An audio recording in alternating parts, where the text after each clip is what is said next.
que le médecin du sang, une figure sinistre avec des pointes sur ses doigts apparaissent dans une tournure inattendue.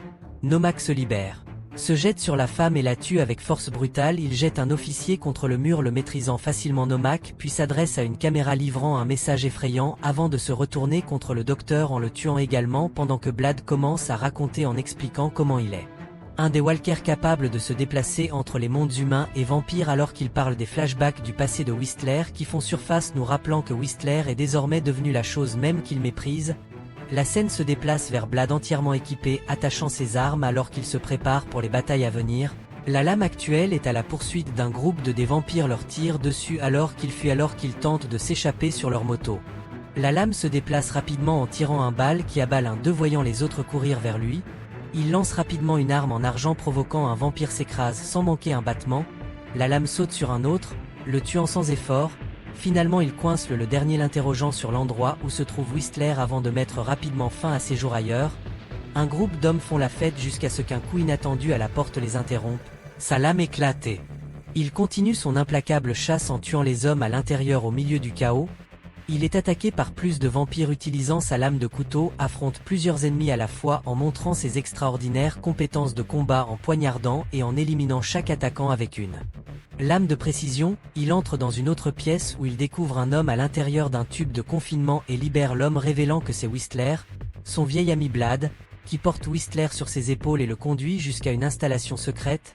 Arrivant avec lui en remorque là-bas, il rencontre un autre homme qui se demande pourquoi la lame n'a pas achevé Whistler. La lame place Whistler sur une chaise en essayant de parler lui, en espérant le ramener de son état torturé. Blade sort une arme d'une boîte et s'assoit en se souvenant les paroles de Whistler du passé et comment il l'a laissé mourir. Il l'arme et s'approche de Whistler en lui demandant comment il sent lentement Whistler reprendre ses esprits et commence à poser des questions, se replongeant rapidement dans son travail. Il raconte la torture qu'il a endurée pendant que Scott travaillait à proximité se présente, déroutant Whistler quant à son rôle. Deux se disputent sur la façon dont les choses devraient être faites. Mais leur dispute est interrompue lorsque des visiteurs inattendus arrivent armés et prêts pour la bataille. Blade et l'équipe se préparent pour un combat.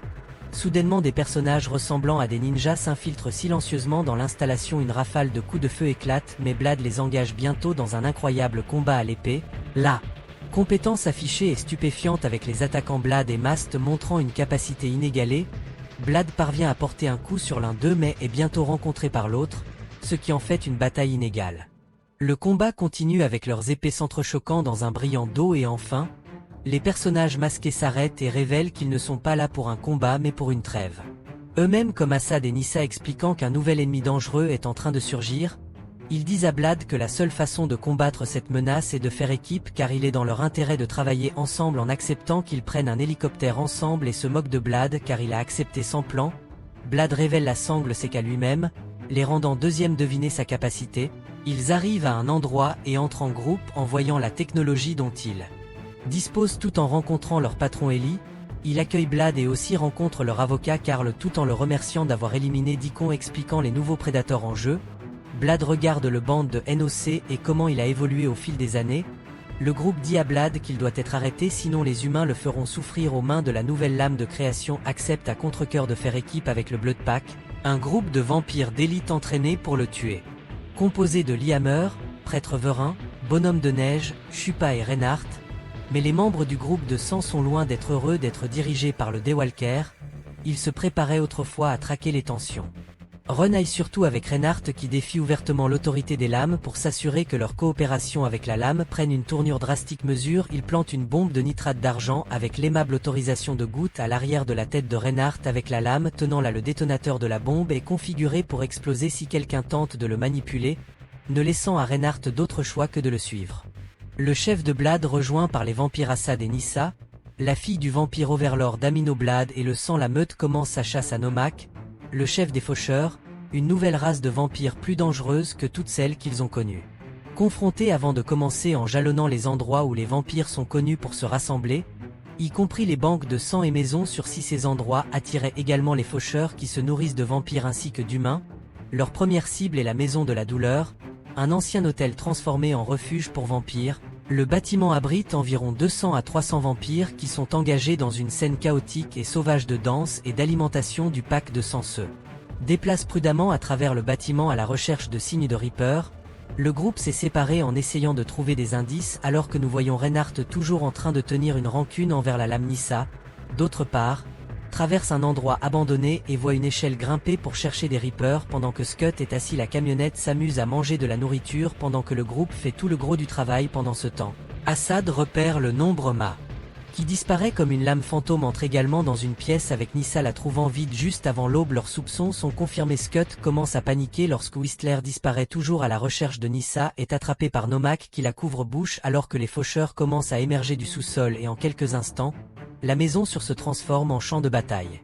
Les faucheurs attaquent avec une férocité brutale, armés de pistolets ultraviolets.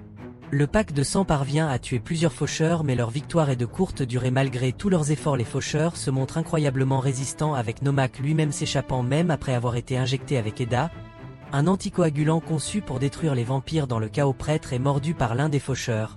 Réalisant qu'il n'y a pas de remède contre la morsure du faucheur, le pack de sang n'a d'autre choix que de laisser le derrière lui pour être détruit par le soleil levant. Liammer est également mordu pendant la bataille, mais il choisit de se cacher sa blessure du reste du groupe, connaissant les conséquences s'il découvre cette première rencontre avec les faucheurs sont une dure leçon pour la lame dans le pack de sang. Ils apprennent rapidement que les faucheurs sont imperméables à leur arsenal habituel d'Eda d'argent et d'ail. Encore plus terrifiant, les faucheurs possèdent la capacité de guérir rapidement de presque toutes les blessures, y compris celles causées par des pieux en argent.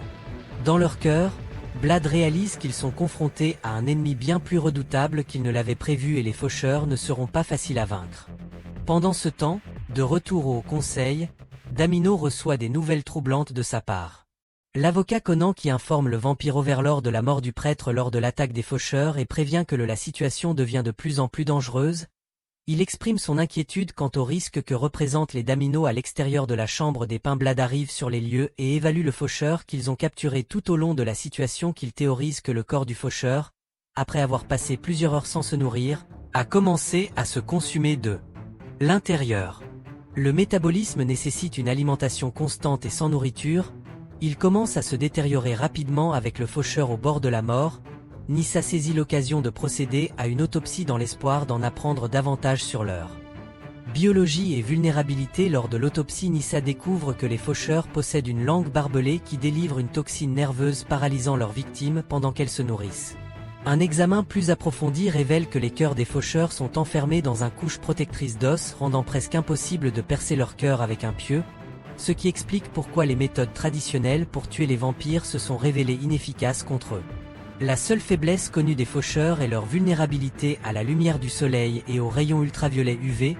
Malheureusement, ces faiblesses constituent également une menace pour les vampires, représentent un défi important pour Blad dans sa mission de détruire les Reapers sans mettre en danger ses alliés vampires. Déterminés à trouver une solution, Scott passe le reste de la nuit à construire des grenades UV en utilisant des tiges de phosphore, espérant qu'elles pourront être utilisées pour contrer la menace du faucheur par la lame de deuil. Et son équipe Whistler, Nyssa, Assad et le pack de sang sont entièrement armés de pistolets UV, de grenades UV et de bombes UV à grande échelle, tous conçus pour leur donner le prenant le dessus dans leur bataille contre les faucheurs. Leurs armes prêtes, le groupe s'aventure dans les égouts en se divisant en 3 unités pour couvrir plus. Whistler au sol est associé à Chupa et Reinhardt et envoyé dans le tunnel, et pendant ce temps Lee, Marteau Verin et Bonhomme de Neige se dirigent dans la direction opposée et Blad fait équipe avec Assad et Nyssa alors que les équipes avancent et dans les égouts sombres et dangereux. Les tensions entre le pack de sang et les alliés des lames atteignent un point d'ébullition lorsque Chupa et Reinhardt parviennent à garder Whistler seul. Chupa prend l'opportunité de se venger, il bat Whistler brutalement en le narguant en disant que nous perdons un partenaire. Blad en perd un pendant ce temps. Verin voit un Reaper qui l'effraie, la forçant à grimper avec lui juste derrière, sur lequel elle fait briller une lumière sur eux deux, les tuant. Reinhardt sur l'autre main voit les faucheurs ramper et informe la lame qui court pour sauver Nyssa. Assad et Nyssa continuent à travers l'égout et la lame leur disent de sortir mais sont attaqués par les faucheurs, menant la lame à lancer une lame de grade, prépare son épée et tue les faucheurs lorsque la grenade UV explose. Nyssa et Blad s'enfuient tout en étant poursuivis et ceci conduit Chupa à être tué par Reinhardt, déchaîne la terreur sur eux en tirant et en s'enfuyant. Il continue de tirer mais est encerclé tandis que Blad et Nyssa rejoignent le groupe. Blad lance une grenade tuant la majorité des Reapers et continue d'utiliser son arme pour tuer plus sans peur. Il protège son groupe alors qu'il se dirige vers la sortie en tirant sur les faucheurs. Nyssa et Reinhardt utilisent ses forces restantes pour les retenir et les grenades de Blad explosent, faisant exploser tout le monde. La lame reste. Victorieux alors qu'il descend avec prudence, armé, voyant toujours le désordre qu'il a fait, Whistler est alors confronté à Nomak qui lui donne une bague pour montrer la lame qui l'aidera à découvrir la vraie vérité. La lame arrive et voit Nyssa gravement blessée et la tient attristée par cela, il se coupe la main, lui permettant de boire dedans, la ramenant à ses forces tandis que Nomak regarde soudainement la lame est attaquée par Conan et ses hommes avec Reinhardt qui les a trahis en gardant sa rancune tandis que Whistler est également capturé pendant que Nyssa la confronte. Le père Damaskino pose des questions sur Blade et explique comment il lui a sauvé la vie. Au fur et à mesure que la conversation se déroule, nous voyons Blade et son groupe est retenu captif entouré de gardes à l'intérieur d'une chambre. Leur situation est interrompue par Damaskino qui révèle l'existence d'une nouvelle souche d'ADN mixte présentant la prochaine étape de l'évolution des vampires. Whistler cependant remarque quelque chose de familier, une bague qui le conduit à affronter Damino, révélant une vérité plus profonde. Nomak est le fils de Damaso. Révélation qui laisse Nyssa choquée et confuse. Soudain, Reinhardt trahit en lui tirant dessus et en lançant une attaque dans un retournement de situation choquant. Il est révélé que Scott travaillait également pour Damaskino depuis le début. Scott se moque de Whistler et Blade révélant qu'il avait orchestré toute la mise en scène. Mais Blade avait anticipé cette trahison et à distance fait exploser la bombe qu'il avait placée plus tôt, tuant Scott dans un mouvement rapide et calculé. La lame affaiblie est transportée et placée sur une table où son sang doit être prélevé pour l'expérience pendant que Reinhardt se prépare à tuer Whistler, mais en dehors de là on voit Noak observer la situation en attendant son moment. Nyssa est déchirée entre loyauté et trahison. Confronte son père furieux d'avoir été trompé toute sa vie. Sa colère est accueillie avec violence alors que Damino s'étouffe et la menace en affirmant son contrôle sur la situation à l'intérieur.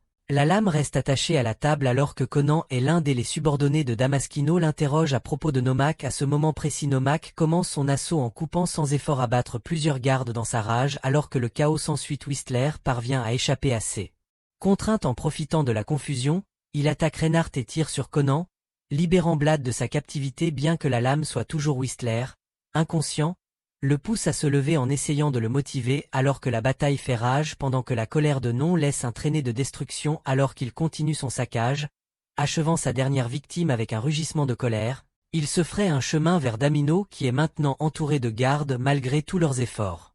Noak les domine en les poursuivant sans relâche. Son père Damino s'échappe de justesse s'enfuyant juste à temps à l'intérieur de l'installation. Blade et Whistler sont abattus alors qu'ils tentent de s'échapper, les faisant tomber. La lame rampe vers une chambre remplie de sang mais est à nouveau abattue par Reinhardt l'envoyant dans la mare de sang. Reinhardt s'éloigne en croyant que la lame est terminée, mais le sang le rajeunit, l'âme lui permettant de s'élever plus fort que jamais. Rin, entièrement généré et prêt au combat alors que les gardes se précipitent pour l'affronter, la lame fait craquer ses articulations signalant que le combat est loin d'être terminé. Avec une force retrouvée, il commence à éliminer les gardes un par un, montrant ses incroyables compétences de combat. Blade utilise ses propres armes contre eux, allant même jusqu'à en faire un suplex à travers une barrière de verre. Sa domination au combat est claire alors qu'il fauche l'opposition avec facilité. Enfin la lame et Reinhardt s'affrontent dans une confrontation épique pendant le combat. La lame attrape son épée en plein vol et l'utilise pour terminer. Reinhardt porte un coup fatal.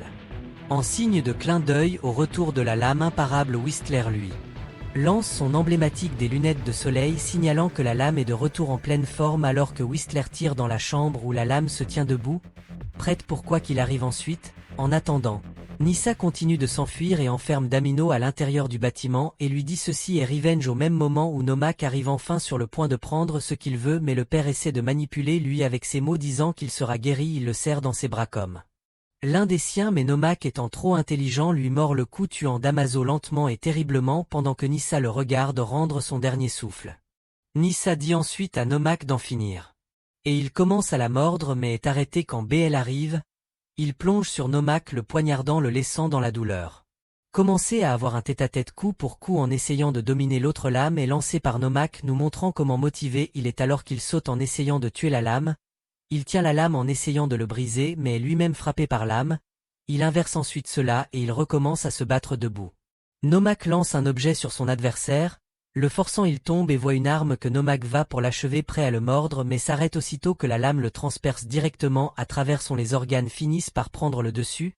Nomak lutte pour respirer et met fin à sa misère en disparaissant dans l'air mince. La lame regarde et finalement la bataille est terminée et retient rapidement Nyssa qui est sur le point de mourir à cause du Nomak. Blade la porte sur le toit pour lui Montrer la belle vue en profitant de leurs derniers moments ensemble pendant que Whistler arrive également en les regardant. Nyssa et Blade regarder le lever du soleil et se regarder tandis qu'elle disparaît dans les airs, mourant paisiblement dans les bras de Blade.